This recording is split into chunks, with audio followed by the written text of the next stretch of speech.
Hello, everyone, and welcome to Locked On Flames. Let's take a look at the haves and have-nots of the regular season. You're Locked On Flames, your daily podcast on the Calgary Flames. Part of the Locked On Podcast Network, your team every day.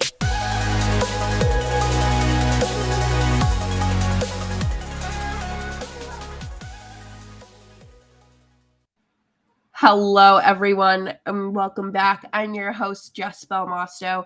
And how are you doing today? Thank you so much for tuning into Locked On Flames and making Locked On Flames the first listen of the day.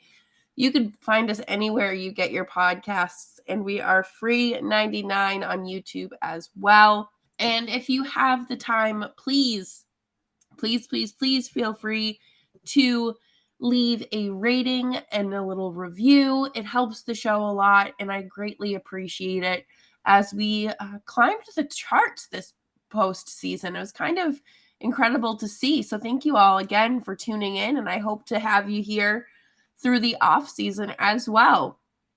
This episode is going to be a breakdown of, the haves and have-nots, who performed well enough in my opinion. I think that everybody has a different set of expectations for players, whether you're too critical or you're too lenient. And I figured that since the sample size of a postseason is just truly too small to over analyze and kind of grade a player's performance as a whole, figured we would take a look at the 82 game regular season. And we can't put all our eggs in one basket here. Overall, I do think that a majority of the roster performed up to the expectations and exceeded those expectations. I don't think that any of us went into October thinking, okay, Johnny Gaudreau's going to hit 100 points this season, and Matthew Kaczuk is going to have 40 goals, and Andrew Mongiapani is going to have a new career high with almost 35 goals. I think that everybody had reasonable expectations. That's the thing we learned last season. Manage those expectations so you don't get hurt and disappointed. And there's always going to be players who go above and beyond those expectations. And of course, the top line is one of them. Johnny wrapped up the regular season with 40 goals and 115 points. Yes, he surpassed his 99 points and just hammered it home with 115. I would say I can't believe it, but I can. Johnny was truly set up for success this season by being moved to the top line finally and having consistent line mates of stronger caliber, as you could say. And he had healthy line mates, and that's something he hasn't really had for a while in his career. And the dynamic between Kaczuk and Lindholm and Gaudreau was special. There was chemistry there. There was strong communication, and there was never really an opportunity for them to fail because they were just so in sync with each other. Matthew Kaczuk also finished the season with more than 100 points. He had 104 total points with 42 goals. And I think that this goes back to Johnny in terms of his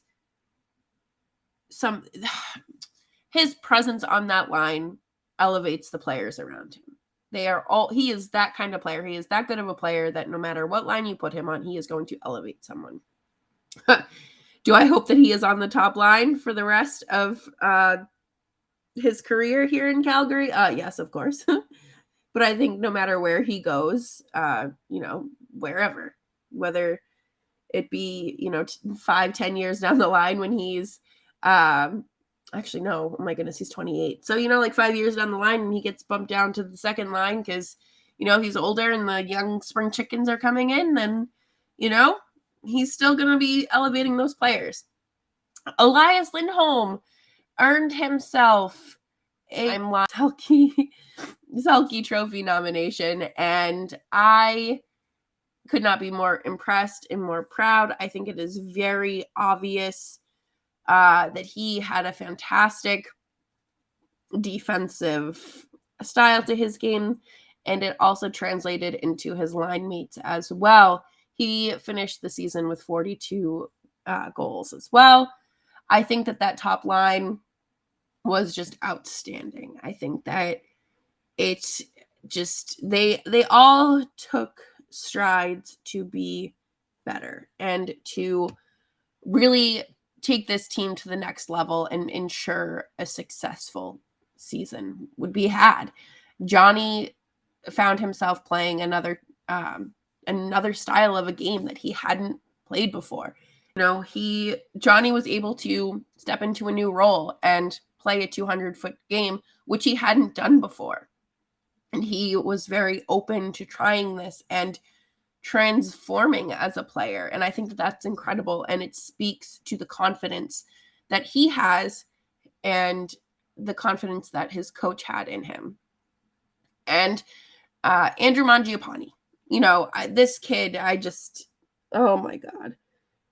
He was just a problem all regular season for when the Flames are on the road. He finished the season with 35 goals, and most of those goals came, I think like 28 of them came from on the road. And he took the next step in his career. He did. We've been watching him since 2020 and just watching him the 2019-2020 season, and he has transitioned into that next level player. He reminds me so much of David Pastrnak. I think that he is a fantastic playmaker. I think that he is a great two-way defenseman, but he has a lethal shot. And I am so happy to see that happen for him. I think all of us kind of just like root for him because he is another scrappy little like undersized guy. I mean, I could be wrong here. Let me pull up his height real quick, but I do feel like he is small. Yeah, he's 5'10". He's the same height as Gaudreau. And it's just those kinds of players don't get the recognition they deserve ever. And there are still people who today in 2022, after a 115-point campaign, complain about Gaudreau's size. And, that is a whole nother episode, a whole nother topic, but you don't need to be a giant defender or a tall and built forward in order to see success. You don't need that. And I think guys like Andrew Mongiapani and Johnny Gaudreau are proving that. But, the success doesn't end there. If that's where we ended the halves and the good eggs of the season, that would be doing serious disservice to this roster. But I do want to talk more about the good eggs coming up next. But before we do that, I do want to take a quick second to talk about Rock Auto. Rock Auto is one of the many lifesavers in my life. I am someone who drives an older vehicle, who does not like spending money on my car, and rockauto.com has reliably low prices for every customer. Does not matter if you are a do-it-yourselfer, mechanic, a professional, whatever. They offer just the lowest prices available for all your car parts or needs. Go to rockauto.com right now and see all the parts your car and truck could ever need. Right, Locked On in their How Did You Hear About Us box, so they know that we sent you. Amazing selection, reliably low prices, all the part your car will ever need. rockauto.com. So, thank you again for tuning in to another episode of Locked On Flames. There wasn't an episode yesterday because of this nasty pneumonia bronchitis situation that I have going on. And I'm so happy that you're here with me listening. And I appreciate you. I appreciate the well wishes.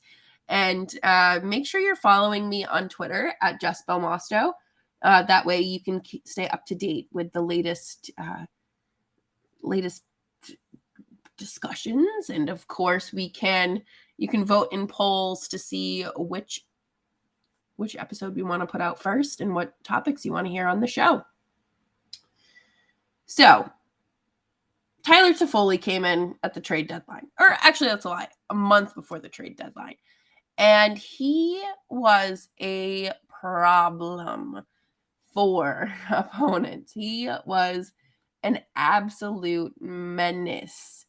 I could not believe it. I thought that I knew that he was going to be a problem not a problem. I knew that he was going to be a great acquisition for the Flames. There was no doubt about that. But when he came in and had, 7 goals in 7 games and just absolutely tearing it up, it was so obvious why you gave up a first-round pick for him. I thought that it was an excellent trade. I thought that it's a great deal for 2 years at $4.5 million.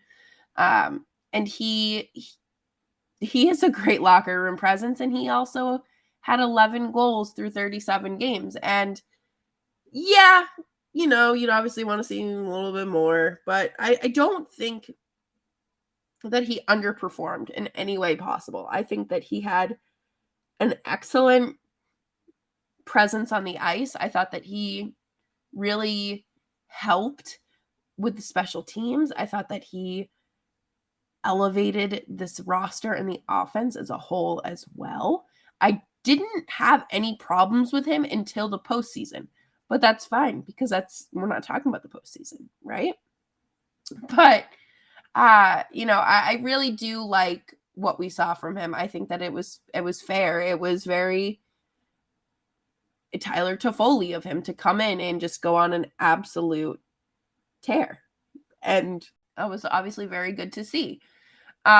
Speaking of Tyler Toffoli, we have his best friend, Milan Lucic, whose resurgence, the second coming of Lucic, did wonders for him this season. And there was a stretch of games where he played out of his mind. He was playing, number one, he played 82 games this season at 33 years old. That is impressive. I compared to where Lucic was 2 years ago, you would have thought that he would have been retired by now. But he didn't. He kept going, and he had like 2 years where he didn't score a single goal. And then to come in this year and score 10, he was an absolute menace, going 5-hole, like 4 or 5 games in a row.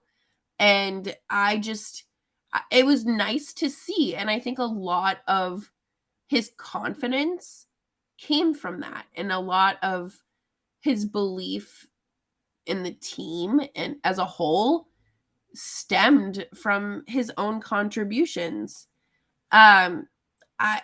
I don't think that you could write him off as a bust.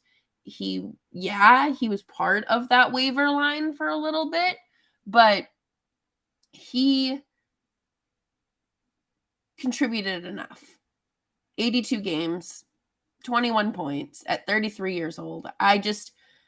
You're not going to get much more out of a guy like that. And it's, I appreciate it. And I know a lot of other people do too, because anytime that man had the puck on his stick during the playoffs, the Dome went insane. Now to shift into the new blood, the baby Flames, Adam Rosicha, okay? Adam Rosicha. He stepped in and showed Daryl Sutter and the front office that he is absolutely capable of filling a roster spot out of camp. And I think next season, there is an absolute possibility that he is on the roster, on the NHL roster. Especially if the Flames move on from Sean Monahan, which very well could be a possibility. Rosicha had an interesting role this year. He played 28 games, and he was an absolute stud. He looked fantastic out there. Anytime he was out there, I didn't see him as a liability. I thought that for a 22-year-old who was playing on a team that was, had very good chemistry and pretty much well-established lines, he didn't look out of place. He looked like he belonged. 5 goals, 5 assists, that's through 28 games. I think that's fair and that's reasonable. I don't think that there's any reason why you should be, knocking him for that. He actually had, he's ranked 5th on the team's shooting percentage. So, he's right behind Johnny Gaudreau, and I was just thoroughly impressed by him. I think that there's a lot of room for him as well. And speaking of moving on from Sean Monahan, I do not turn this off. I need to give him praise where it is due. When you look at the expectations and what he was coming back from, you have to realize that he was coming back from a very invasive and an intense surgery after playing and worsening his injury due to negligence from the medical staff and care of his own body. But I don't think that there was really ever where there was a time where he was actively hurting the Flames. There might have been a time or two, but nothing is distinctly coming to mind. He had 23 points through 65 games, 8 goals, 15 assists. And I just I'm sad. I'm sad that he's 27 years old and his career looks the way it does. It's sad. It's the truth. And I think that he went out there and gave it his all every single time. And that's what matters. And he did make an effort, and he wanted to do better, and he couldn't because, unfortunately, another injury came his way.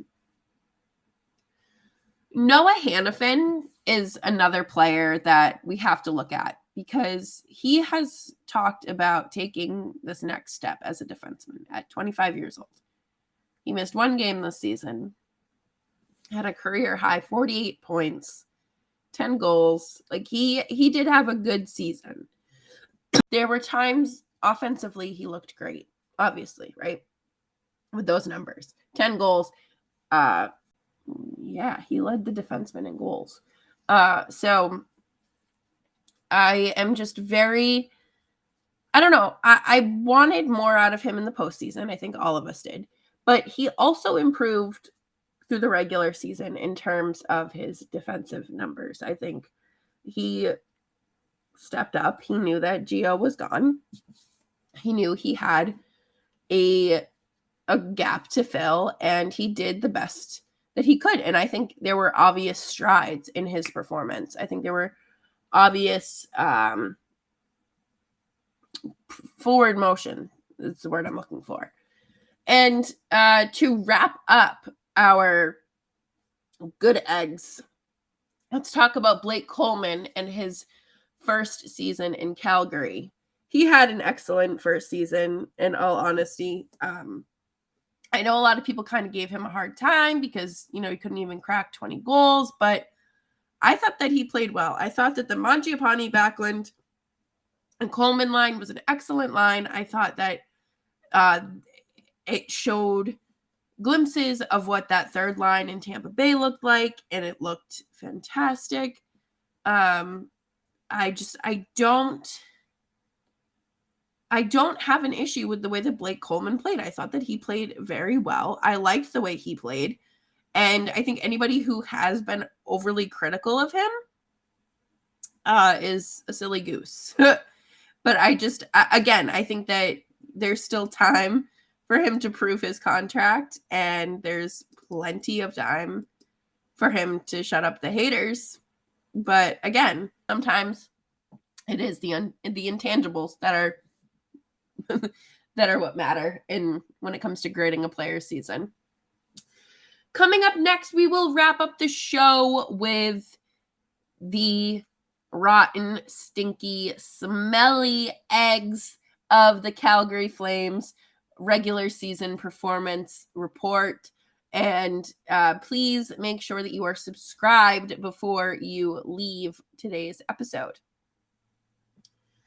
There were plenty of times where I thought we would really get that notification from Elliot Friedman saying Calgary waived Richie, Lewis, and Richardson.